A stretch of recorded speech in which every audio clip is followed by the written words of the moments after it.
salah satu materi dari seminar parenting ya. Parenting itu kan adalah pola pengasuhan, di mana parenting itu kan intinya apabila kita belajar pola pengasuhan, diharapkan nih goal dari parenting adalah anak di usia berapapun dia senang ngobrol sama orang tuanya atau tidak takut mengungkapkan apa-apa yang ada pada dirinya pada orang tua. Nah, itu goalnya kan. Tadi salah satunya adalah kita bercerita tentang kerja otak. Karena tadi kita yang menyelenggarakan adalah institusi sekolah, maka perlu tahu juga apa sih yang terjadi di otak pada saat kita belajar dan mengajar. Nah, jadi tadi penuh cerita tentang koneksi otak. Nah, ternyata koneksi otak itu bukan hanya ada di otak saja, tetapi ada juga di kolbu atau di jantung.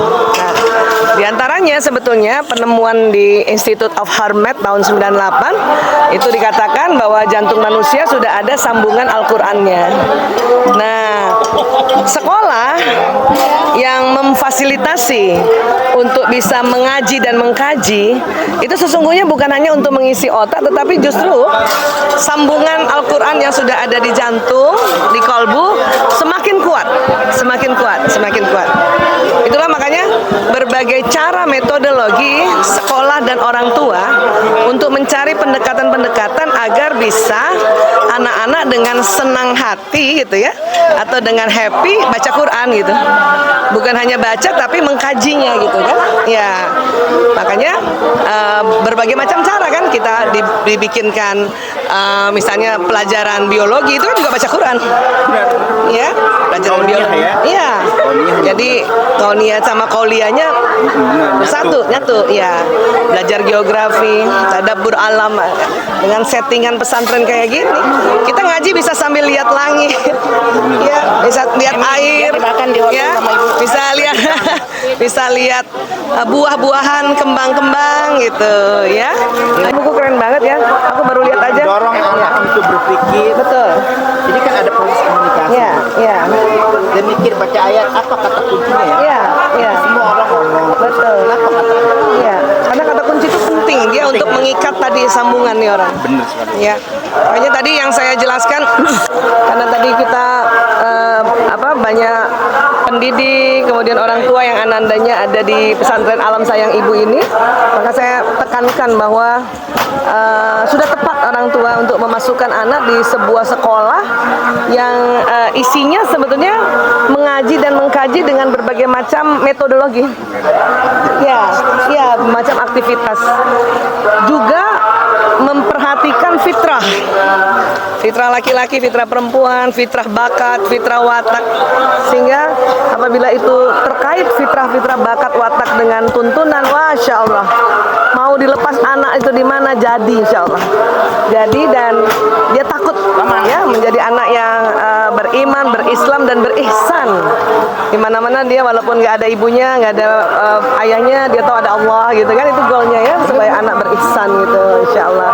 Jadi mudah-mudahan walaupun cuman beberapa jam tadi dan tadi juga kami bawa adik-adik mantan pecandu sedikit ilustrasi tentang penyimpangan itu gunanya agar orang tua juga tahu ciri-ciri di luar rumah tuh banyak musuh, ada banyak penyimpangan. Kalau kita tahu ciri-ciri kita bisa intervensi atau bisa langsung mencari pertolongan kan gitu ya. Ya, dan saya juga senang membawa adik-adik mantan pecandu yang dulunya pasien kami itu untuk bersyukur lihat di mana-mana Indonesia cantik, kaya, termasuk di Lombok ini. Alhamdulillah.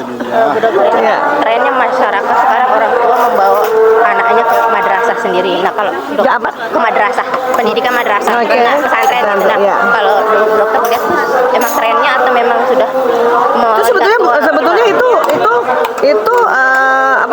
prinsip belajar sesungguhnya itu. Iya, jadi bukan sekarang aja kan Pak pesantren kan.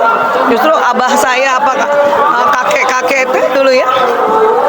Hanya cuman yang berbeda adalah bahwa kita masukkan anak di pesantren, ya itu tadi kita harus kerjasama sama sebelumnya juga ya. Sekarang kan juga ada aja ya yang misalnya ada oknum-oknum ya, oknum-oknum, maka perlu diperhatikan apa visi, misi, goalnya, basicnya dari sebuah institusi juga itu penting. Makanya kalau misalnya ada sebuah pesantren yang bagus, lokasinya udah bagus, gedungnya bagus, terus kita ngobrol bersama pimpinannya, tahu visi misi. Nah, kita doa sama Allah, ya Allah, mohon petunjuk apakah memang institusi ini cocok untuk anakku, ya berada betul di jalanmu. Nah, itu harus doa juga. Ya. Pesan-pesan untuk orang tua di NTB sendiri ini gimana yang memiliki anak untuk generasi pendidikan sekarang? Wow, Masya Allah. Negeri 1000 masjid. Itu gimana pesannya? Saya mendengar kata negeri 1000 masjid aja sudah sangat-sangat luar biasa ya. Tinggal nanti 1000 masjid ini diaktifkan lagi, diramaikan lagi kegiatan 1000 masjid ini. Karena di tempat lain nggak ada 1000 masjid. Nggak ada 1000 masjid. Maka sekali lagi buat orang tua, ayah bunda, sahabat-sahabat villa yang ada di Pulau Lombok ini, bersyukur menjadi orang Lombok, bersyukur beraktivitas di Lombok, dan insya Allah selalu dilindungi Allah ya. Dan teruslah belajar sebagai orang tua, karena nggak ada hentinya belajar. Jadi perbedaan antara orang tua dengan anak, suami dengan istri dijembatani oleh belajar ya. Selamat belajar ayah bunda. Terima kasih. Ya.